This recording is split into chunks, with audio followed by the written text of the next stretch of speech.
18वीं और 19वीं शताब्दी में यूरोप में राष्ट्रवाद का बहुत जोर पकड़ा।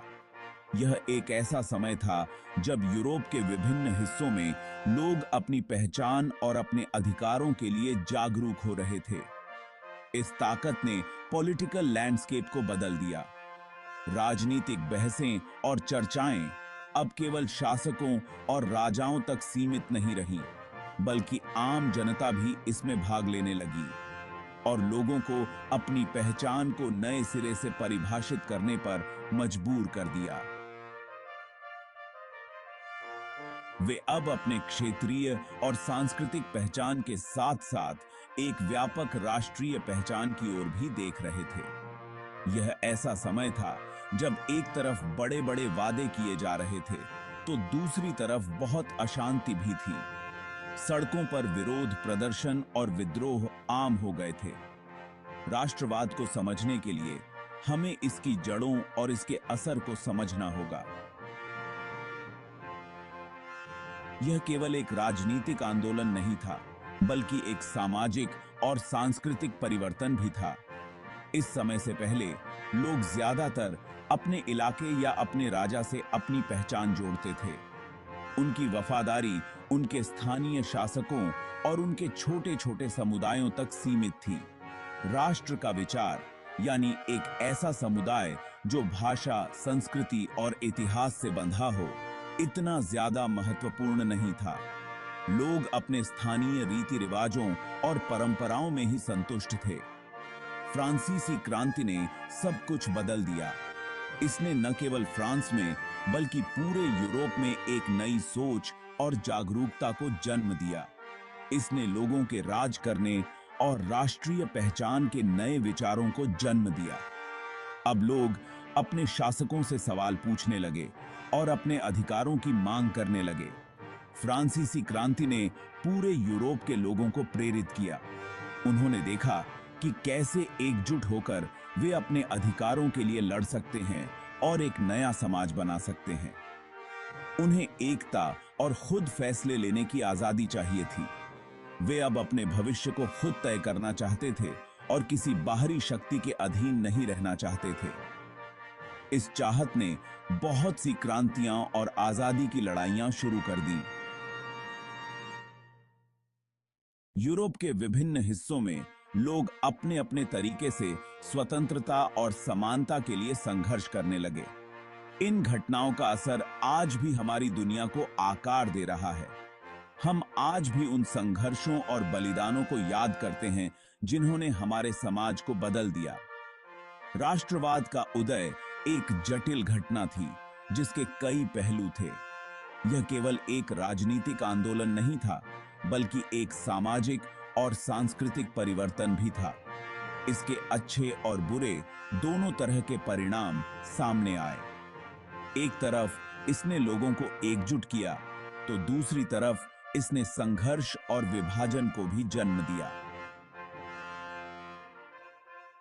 इसने नए राष्ट्र राज्यों को जन्म दिया और पुराने साम्राज्यों को खत्म कर दिया। नए राष्ट्र राज्यों का उदय हुआ और पुराने साम्राज्य टूट गए। इसने एकता और जुड़ाव की भावना को बढ़ावा दिया, लेकिन साथ ही संघर्ष और विभाजन को भी हवा दी। यह एक ऐसा समय था जब यूरोप एक नए युग में प्रवेश कर रहा था, जहां संभावनाएं और चुनौतियां दोनों ही थीं। 1789 की फ्रांसीसी क्रांति यूरोपीय इतिहास का एक बहुत इंपॉर्टेंट मोमेंट था। यह एक ऐसा समय था जब लोगों ने अपने अधिकारों के लिए आवाज उठाई और एक नए युग की शुरुआत की। इसने राजाओं और प्रजा के बीच के रिश्ते को हमेशा के लिए बदल दिया। पहले जहां राजा का शासन निरंकुश था, वहीं अब जनता ने अपनी आवाज बुलंद की। क्रांति के लिबर्टी, इक्वालिटी और फ्रेटर्निटी के आदर्श फ्रांस की सीमाओं को पार कर गए। ये आदर्श पूरे यूरोप में फैल गए और अन्य देशों में भी क्रांति की चिंगारी भड़काई। क्रांति से पहले फ्रांस में राजा का राज चलता था। राजा का शासन निरंकुश था और जनता के पास कोई अधिकार नहीं थे। सारी पावर राजा के हाथ में होती थी। राजा के आदेश ही कानून होते थे और जनता को उनका पालन करना पड़ता था। क्रांति ने इस व्यवस्था को चुनौती दी। लोगों ने राजा के खिलाफ बगावत की और एक नए शासन की मांग की। इसने लोगों की पावर का ऐलान किया। अब जनता ने अपने अधिकारों के लिए लड़ाई लड़ी और एक नए समाज की नींव रखी। अब देश न कि राजा पॉलिटिकल पावर का असली स्रोत बन गया।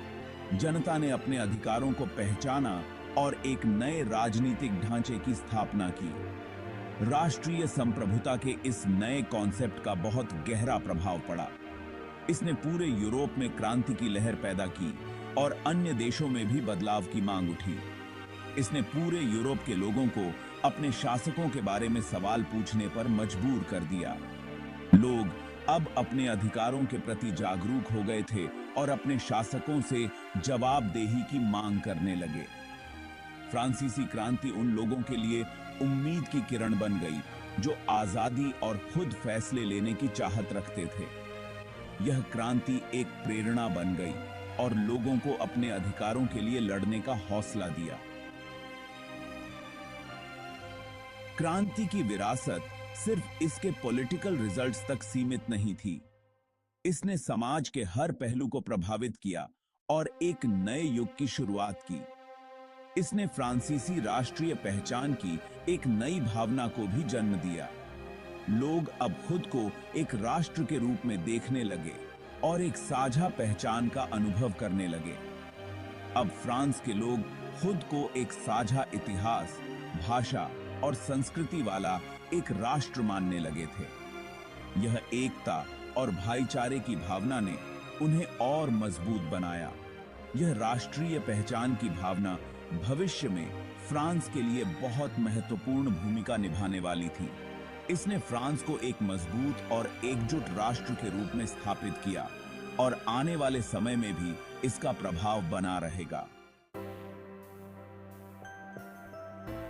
फ्रांसीसी क्रांति के विचार सिर्फ फ्रांस तक ही सीमित नहीं रहे।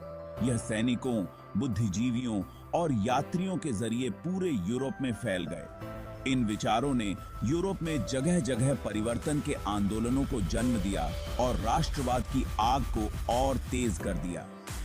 फ्रांसीसी क्रांति का सबसे पहला और महत्वपूर्ण प्रभाव जर्मन राज्यों में राष्ट्रवाद के उदय के रूप में देखने को मिला। जर्मन लोग जो कई छोटे छोटे राज्यों में बंटे हुए थे, एकता और स्वतंत्रता की चाहत रखते थे। फ्रांसीसी क्रांति ने उन्हें एक मजबूत मॉडल और एक नारा दिया। इसी तरह इटली में भी क्रांति के आदर्शों ने उन लोगों को बहुत प्रभावित किया जो विदेशी शासन को उखाड़ फेंकना चाहते थे और एक एकीकृत इटालियन राष्ट्र बनाना चाहते थे। जर्मन राज्यों की तरह इटालियन प्रायद्वीप भी कई छोटे छोटे राज्यों में बंटा हुआ था, जिनमें से कुछ पर ऑस्ट्रिया का कब्जा था। फ्रांसीसी क्रांति का प्रभाव पश्चिमी और मध्य यूरोप से परे भी था। इसका प्रभाव बाल्कन पर भी पड़ा, जहां ऑटोमन साम्राज्य कमजोर पड़ने लगा था। क्रांति के आदर्शों ने ग्रीक लोगों को ऑटोमन शासन के खिलाफ उठने और अपनी आजादी के लिए लड़ने के लिए प्रेरित किया।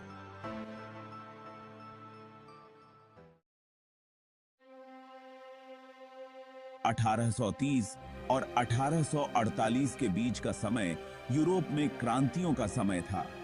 यह एक ऐसा दौर था जब पूरे महाद्वीप में उथल-पुथल मची हुई थी।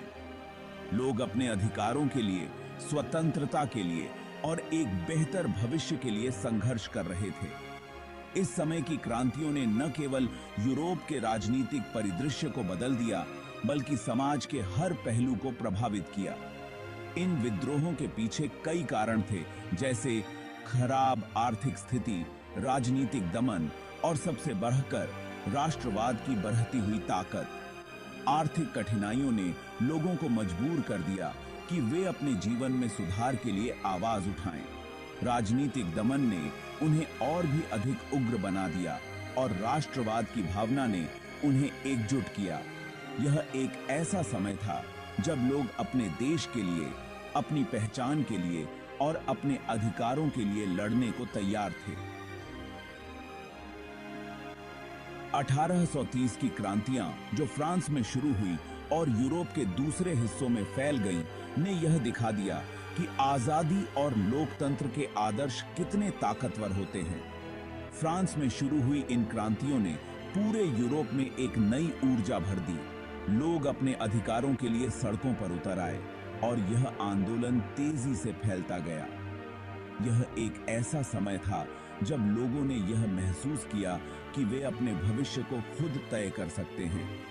हालांकि इनमें से ज्यादातर क्रांतियां अपने मकसद में कामयाब नहीं हो पाईं, लेकिन उन्होंने राष्ट्रवाद की आग को और भड़का दिया और भविष्य में होने वाले बड़े बदलावों की नींव रख दी। इन क्रांतियों ने लोगों को यह सिखाया कि संघर्ष का रास्ता आसान नहीं होता, लेकिन यह भी कि हार मान लेना कोई विकल्प नहीं है।